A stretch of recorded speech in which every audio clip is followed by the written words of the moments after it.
Muchas gracias, Daniela Rago, muchas gracias, espléndidos. Gracias, Estefanini, Argentina. Tenemos una nueva columna de innovación. ¿Y quién mejor para hablar de innovación que un grande? Una persona que aprecio, que reconozco y que valoro como profesional, uno de los referentes de innovación, es Federico Fros Campelo. ¿Cómo te va, Federico? Primero te saludo. ¿Qué haces, Diego? Qué groso que digas eso. Y es recíproco y mutuo, con lo cual no lo voy a repetir, pero siento lo mismo por vos. Bueno, muchísimas gracias. Bueno, un placer enorme. Federico Fros Campelo, para aquellos pocos que no lo conocen, es ingeniero, se especializó mucho en procesos cerebrales de los consumidores, autor, conferencista, consultor, trabaja desde hace mucho tiempo en la aplicación de la innovación hacia fundamentalmente el consumidor, ¿no? Que es la toma de decisiones. Escribió un montón de libros, El genio que llevamos dentro, El cerebro del consumo, Mapas emocionales, Somos lo que sentimos, un libro mejor que otro. Federico, un placer enorme que estés compartiendo con nosotros esta columna. Muchas gracias por invitarme, Diego. Y me va a encantar que hagamos un ping-pong de cosas súper osadas, ¿no? E intensas. Bueno, ya que querés un ping-pong, empecemos con el ping-pong. Contame cómo tomamos decisiones nosotros, los consumidores, para que la gente que está del otro lado, que muchos de esos son emprendedores, empresarios o profesionales, puedan aplicar ciertos tips para su negocio y si sos consumidor también tenerlos en cuenta para tomar mejores decisiones. Pero vos querés la solución a ambos lados del mostrador. Vamos a empezar por un lado. Vamos a empezar por el lado de que perjudique al consumidor. Después lo vamos a salvar, ¿sí? Primero y principal, nosotros como consumidores tomamos decisiones sin darnos cuenta. Creemos que tenemos libertades, creemos que tenemos la vaca atada y la verdad es que nuestro cerebro funciona a partir de programas. Algunos son innatos, traídos de fábrica, otros son condicionamientos aprendidos en el contexto del mercado que nos van guiando en nuestras decisiones. Por ejemplo, cómo influyen en vos los aromas, los colores, los formatos tipográficos. Son cosas muy estudiadas por parte del mercado que vos como consumidor no ves. Entonces, desde ese punto de vista, ya le estoy diciendo a quien diseña soluciones para vender que tiene que prestar atención a variables que a priori creía que no eran importantes. Ahora vamos a salvar al consumidor. Es importante que dentro de la educación que tenemos como personas, también incorporemos no solo una educación emocional, cómo nos regulamos en sociedad, cómo nos manejamos en la vía pública, sino cómo nos conviene consumir. Específicamente, si querés, partí emblemáticamente del punto de vista de la alimentación. Es un muy buen ejemplo para decir, loco, te conviene consumir de una manera apropiada, para no exagerar en tales alimentos con tales cantidades de grasas, de sales, de azúcares y demás, que la industria está poniéndote para que agarres. Bueno, a ver, súper interesante porque estás planteando el tema desde dos puntos de vista, dos ópticas totalmente diferentes. Y ahora le voy a hacer un doble clic primero en lo que tiene que ver con la toma de decisión comercial, si querés, ¿no? Vos decís que afectan un montón de elementos que no son solamente el producto, el servicio que vas a comprar o la técnica de venta. Contame esas cosas de las cuales normalmente no se hablan, ¿no?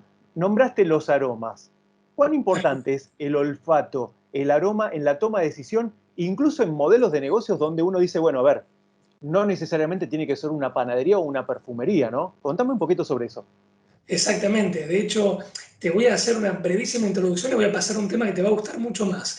Cuando vos ingresás a locales comerciales, desde hace más o menos 10 años o 15, empezás a sentir determinados perfumes que antes no aparecían. Incluso cuando vas a comprar ropa, unos olores vainillados muy particulares. Entonces, con eso te das cuenta que hay una intervención que copia modelos que exitosamente resultaron propicios en la venta en otros lugares del mundo, aunque sea.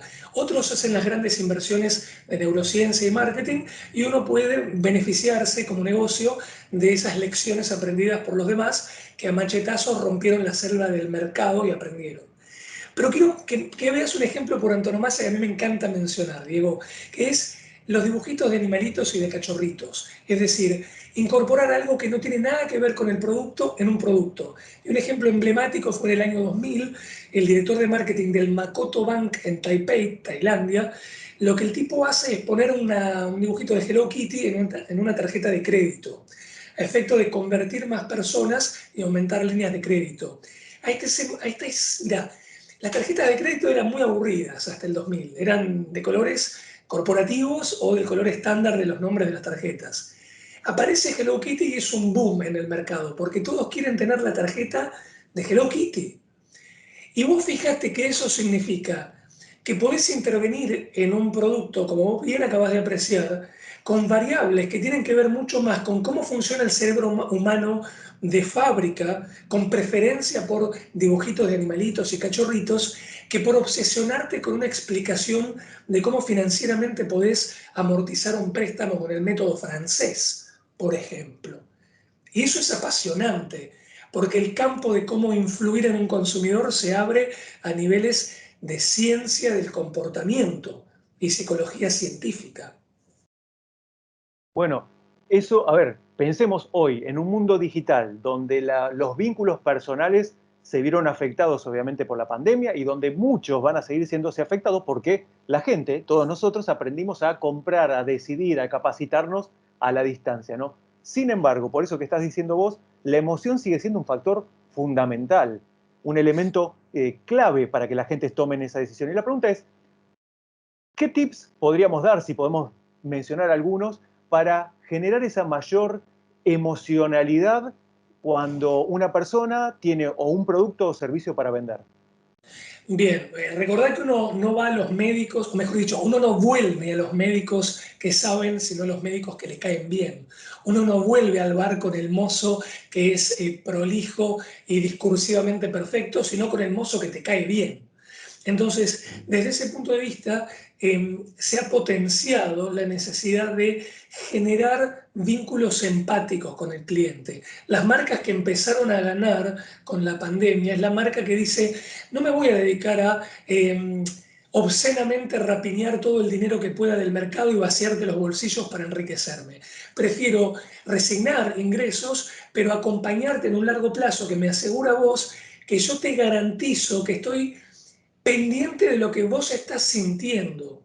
¿Sí? Vos tenés X problemas en la vida, financieros, de familiares que pueden tener riesgos de salud. Bueno, vamos a trabajar en una vinculación con ese tipo de persona que sos, ¿sí? Teniendo en cuenta esa experiencia, no ignorándola a favor de que vos solo quedes encantado como que mi producto es la sirena y vos abandonás todas tus experiencias propias. Entonces, desde ese punto de vista, se tiene que tener en cuenta, por ejemplo, el storytelling, que a mí me gusta mucho más hablar de story building, porque en realidad no es contar una historia, sino construir una narrativa. La narrativa se construye no solo con una publicidad, por ejemplo, en la cual vos ves una historia, sino el uso de un producto en sí mismo es una narrativa. Yo, por ejemplo, cuando me armo este mate, tomo una yerba muy particular, no importa su marca, obviamente, no lo vamos a mencionar al aire, pero que viene en una caja. Y a mí la experiencia de ir al supermercado y comprar una yerba en vez de en paquete, en caja, y abrirla en mi casa y tener dos envases que abrir, me genera una experiencia narrativa que la marca consiguió para apelarme. O sea, yo tengo que transitar un cuentito en mi interacción con la marca. Bueno, ese tipo de cuentitos funcionan. ¿Y cómo crees, a ver, cuando vos me estabas contando de la experiencia, de las emociones, de las marcas, una de las marcas que asocio, que es una bebida gaseosa famosa que siempre ata a la familia, a los valores en la Navidad, etcétera, ¿no? Uno siempre lo piensa como que eso es algo que las grandes marcas hacen para fidelizar, porque son tan masivas que necesitan encontrar el sentimiento y vender lo que hacen. Ahora, poniéndolo, si querés, más en el mundo de el emprendedor. Digo, vos, Federico, vos sos una marca en el mercado, vos sos un tipo muy reconocido, tenés cierto prestigio y también construís tu marca día a día. ¿Qué elementos emocionales usás vos, Federico Frost Campelo, para generar esa emocionalidad y ver que la gente que está del otro lado escuchándolo puede decir, ah, yo también en lo que estoy haciendo lo podría hacer? Bien, en primer lugar, en ese cuentito que el usuario o el cliente debe atravesar, él debe ser protagonista. Entonces, en una forma de vender o en una forma de poder verificar qué de lo que le propones le sirve, la persona, cliente o usuario, tiene que elegir, emprender acciones, hacer clics y construir un camino. Por ejemplo, es muy importante que, y por eso han proliferado mucho las disciplinas de usabilidad, diseño centrado en el usuario que pasan a través del móvil, es muy importante que vos vayas haciendo clic y construyendo una elección en eso que querés averiguar de la marca que te está vendiendo, ¿sí? Y para eso convoca un concepto que se llama arquitectura de la elección, ¿no? También lo difunde mucho nuestro amigo y conocido Martín Tetaz, ¿sí? Que hasta en sus libros lo ha publicado también. De hecho, lo convocan en primera instancia Richard Thaler y su coautor en un libro muy famoso que vos también amás, que se llama Nudge, ¿no? En inglés, nudge significa empujoncito. La arquitectura de la elección es poder construir las oportunidades que el cliente tiene de elegir algo que le ofreces. Esa elección debe ser limpia, nítida y simple. Porque si vos le ofreces 100 cosas, lo paralizás. En cambio, si vos le ofreces 3 opciones, el consumidor siente que tiene la oportunidad de elegir, se siente protagonista, desarrolla su autosuficiencia y el control de lo que puede buscar haciendo un clic y además no lo atiborrás y le permitís desempeñarse. Entonces, por ejemplo, eso es algo que aplico todo el tiempo. Nitidez, claridad, simplicidad en la propuesta, solo 2 o 3 opciones que elegir, por más que yo tenga un portfolio de 80 cosas que dar, y en los elementos visuales, alegorías muy simples y bidimensionales. Dibujos construidos por mí que representen con sencillez como un icono qué es lo que te quiero transmitir. Vamos ahora a tu último libro, El genio que llevamos dentro, Innovación como nadie te enseñó. A ver, casi vendiendo tu libro, pero también dando tips, o sea, con el doble sentido. Cuando digo vendiendo es comunicándolo en el sentido más sano y más puro que podamos. ¿Qué es lo que van a encontrar ahí? Digo, vos decís innovación como nadie te enseñó. Sabemos que estamos en un mundo donde cada vez más todo se convierte en un commodity, cualquier cosa que vos haces viene otro y lo replica de manera rápida, ya hasta uno dice, bueno, ¿para qué innovar y darme todo ese tiempo y arriesgarme si mañana, si sale bien, me lo copian y si sale mal, me quedo yo con todos esos costos y esos problemas, ¿no? ¿Cuáles serían esos temas centrales de tu libro dentro de los cuales vos podrías destacar acá para que la gente tome conciencia de la importancia de innovar? Mira, vos también te dedicás a enseñar a innovar, Diego. Entonces vos me entenderás que en el mercado en general proliferan videos, charlas y demás, donde la estrella es el tipo que se sube al escenario y cuando se baja del escenario el rockstar sigue siendo él o ella. Y el que está escuchando no aprendió nada, lo sumo se entretuvo, se divirtió, no le quedó nada.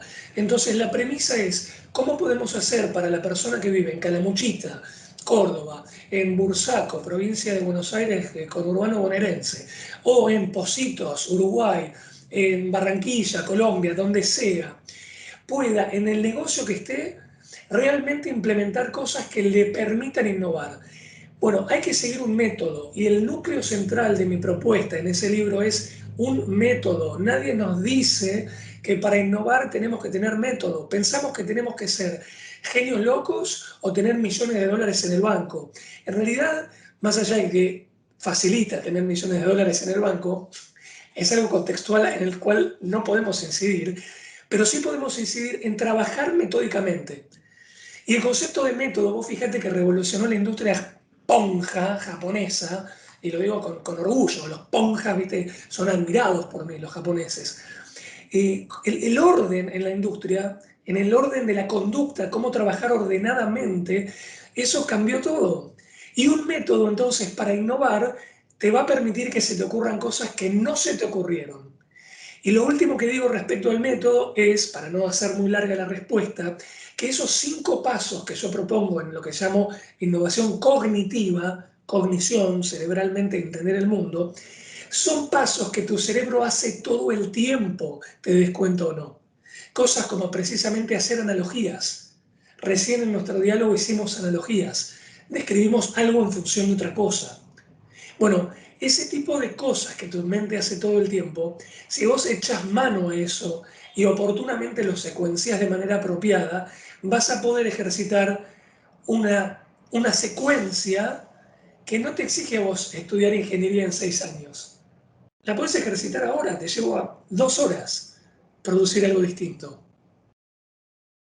Bueno, a ver, para terminar un poco la columna, nos paseamos por la cabeza, por el cerebro del consumidor, nos pasamos por la cabeza o el cerebro del vendedor para que aproveche esos elementos, esas formas de comunicar, de atraer, de vender adicional, porque somos seres integrales, ¿no? Y como sucede en nuestra infancia, hay ciertos perfumes que nos recuerdan la casa de la abuela, la casa del tío, y eso genera un vínculo emocional muy, muy fuerte. Nos paseamos también por esto de por qué la gente elige, que elige con la emoción, y finalmente la innovación, ¿no? La importancia de innovar, que todos podemos hacer innovación y que un método es un elemento, una palanca que va a facilitar que lo hagamos de mejor manera, con mayor asertividad y tratando de cometer la menor cantidad de errores posible, que entre nosotros tampoco está mal equivocarse, ¿no, Fede? Perfecto. De hecho, primero tu síntesis es excelente. Y segundo, la innovación implica prueba y error todo el tiempo. Genial. Bueno, Federico Fros Campelo, un enorme placer, un enorme honor. Te voy a decir algo y te comprometo, quiero una nueva columna más adelante con algún tip, algún conocimiento, alguna herramienta. Y digo entre paréntesis, Daniela Rago, conductora de Espléndidos, acá tenés un reemplazo si me llega a pasar algo. Ahora, No, si me pasa algo fue Federico, pero si alguien tiene que serlo, que sea él. Muchísimas gracias, Federico. gracias a vos, Diego. Un abrazo enorme. Hasta la próxima y voy a estar con todo gusto.